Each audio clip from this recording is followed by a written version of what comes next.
Praise the Lord. இயேசு கிறிஸ்துவின் நாமத்துக்கு ஸ்தோத்திரம் உண்டாவதாக. எப்படி இருக்கீங்க? சமாதானமாக இருங்க. இன்று கூட 15ஆம் தேதி இன்னைக்கு கூட உபவாச ஜபம் 11 மணிக்கு இருக்கிறது. எல்லாம் வாங்க, கர்த்தர் உங்களை ஆசீர்வதிப்பார்.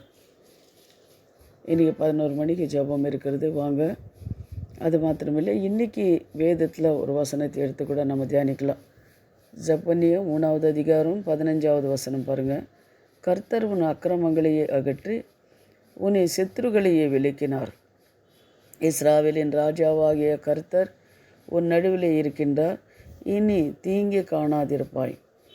அன்பானவர்களே, கர்த்தர் உன் அக்கிரமங்களையே அகற்றி, நம்ம பார்க்குறோம், நம்ம அக்கிரமங்களெல்லாம் கர்த்தர் என்ன பண்ணுறார்? அகற்றார்.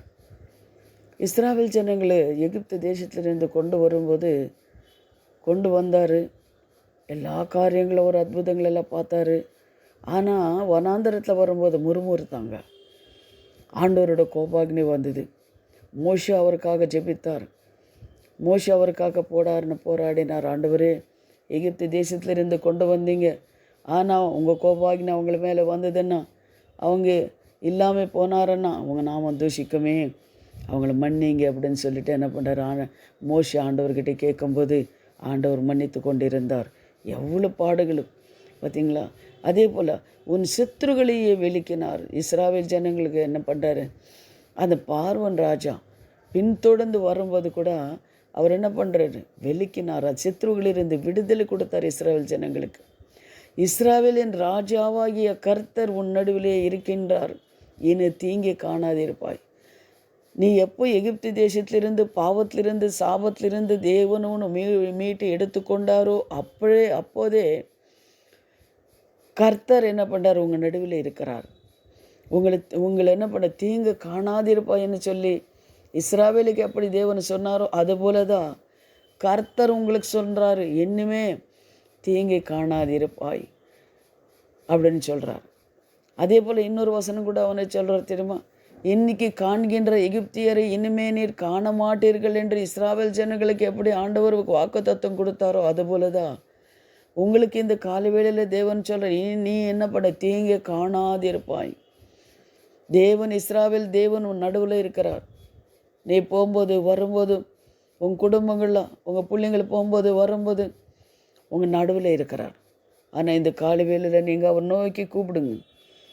இஸ்ராவேல் ஜனங்களை எப்படி தேவன் ஆசீர்வதித்தாரோ அதுபோல தான் உங்களையும் தேவன் என்ன பண்ணுறார்? ஆசீர்வதிக்கிறவராக இருக்கிறார். எந்த ஒரு தீங்கு உங்களை காணாதபடி தேவன் என்ன பண்ண உங்களை ஆசீர்வதிக்கிறவராக இருக்கிறார். அதே போல் ஏசாயா 51:22 நீங்கள் பாருங்கள். கர்த்தராகிய உன் ஆண்டவர் தம்முடைய ஜனத்திற்காக வழக்காட போகின்றார். உன் தேவனானவர், உன் தேவனுமானவர்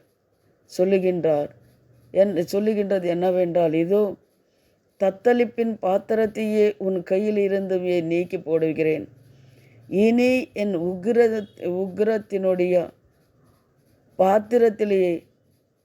பாத்திரங்களே வண்டல்களையே நீ குடிப்பதில்லை அப்படின்னு சொல்கிறார். ஆனால் கர்த்தராகிய ஆண்டவரை தம்முடைய ஜனத்திற்காக வழக்காட போகின்றார்.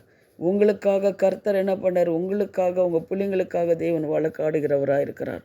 ஒரு தேவனும் அவர் இருக்கிறார். அவர் சொல்லுகிறது என்னன்னா, இதோ தத்தளிப்பின் பாத்திரத்தையே உன் கையிலிருந்துமே நீக்கி போடுகிறேன் என்றார்.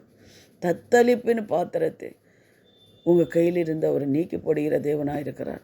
உங்களை ஆசீர்வதிக்கிற தேவனாக இருக்கிறார். இஸ்ராவேல் ஜனங்களை மன்னித்தது போல உங்களும் என்னை ஒவ்வொரு நாளும் அவர் மன்னித்து கொண்டு இருக்கிற தேவனாக இருக்கிறார். உனக்காக எனக்காக பிதா இடத்துல அவர் பரிந்து பேசி கொண்டு இருக்கிறவராக இருக்கிறார். அன்பானவர்களே, கர்த்தரை தேடுங்க, உங்களுக்கு அற்புதங்கள் செய்கிற தேவனாக இருக்கிறார். இப்பொழுது கூட நம்ம ஜெபிக்கலாம். ஆண்டவரே, எங்களை அதிகமாக நேசிக்கிற பரலோக பிதாவே, சர்வ வல்லமுள்ள தேவனே, இஸ்ராவேலின் ராஜாவாகிய கர்த்தாவே, எங்கள் நடுவில் நீர் இருக்கிறீர் என்று கர்த்தாவை நீர் கொடுத்திருக்கிற இந்த வாக்குத்தத்த வசனத்துப்படி தேவனுக்கு நாங்கள் நன்றி செலுத்துகிறோம். இஸ்ராவேல் ஜனங்களை மத்தியத்தில் நீர் எப்படி இருந்தீரோ, எப்படி அவங்களை விடுவித்தீரோ, எப்படி அவங்கள பாதுகாத்தீரோ, அதுபோல் கர்த்தாவே இந்த வார்த்தைகளை கேட்குற ஒவ்வொரு பிள்ளைங்களும் இன்றைக்கி போகும்போது வரும்போது அவங்க செய்கிற வேலைகளையும் தேவன் நீர் பாதுகாத்து அவங்கள உதவி செய்யுங்க சுவாமி. இயேசுவின் நாமத்தில் ஜெபிக்கிறோம் பிதாவே, ஆமேன். God bless you. எனக்கு 11 மணிக்கு பிறகு ஜெபம் இருக்கிறது. வாங்க, கர்த்தர் நம்மளை ஆராதிக்கலாம். ஆமென், ஆமென்.